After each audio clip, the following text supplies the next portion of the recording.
para sa nagabiyahe, literal man o sa kabuhi. Biyahe lang, bisan mabudlay. Life is a long ride. Hindi man permis mo, pero padayon lang. Ang importante, kauswag ka.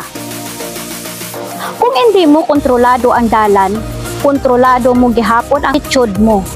Traffic, delay, ambot sa driver, still, pili mo gihapon maging kalmado, grateful, tag present. Your peace of mind, everything else. Hindi tanan ka delay malas. Basi pagid blessing ina. Late ka? Basi para malikawad ang disgrasya.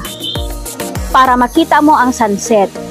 O basi may istorya si manong driver nga makatandog sa imo tagipusoon. God's timing, not yours. Sa joyride sang kabuhi, hindi lang destinasyon ang importante, kundi ang mga kadungan mo. Kung may kaupod, treasure it. Gaulan, okay lang. May araw nga hindi lang ulan ang nagapulbot sa imo, kundi kabudlayan, kabugat sang tagipusoon, pero hindi magkahadlok. Ulan lang ina, mahunong man. Masarap din pala mag-slow down. Di permi kinahanglan nga gasgas. Nga tudo kayod. Nga puro stress.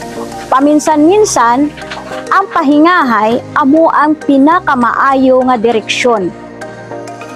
Ginaobra mo gid best mo. Bisan hindi ka sigurado sa destinasyon mo. Proud ko sa imo. Katahom sang espiritu nga wala nagauntat bisan wala pa klaro ang padulungan. Padayon lang, ang hustisya sang kabuhi, gapakita gid sa husto nga oras. Keep riding, keep dreaming, keep going. Padayon lang gid.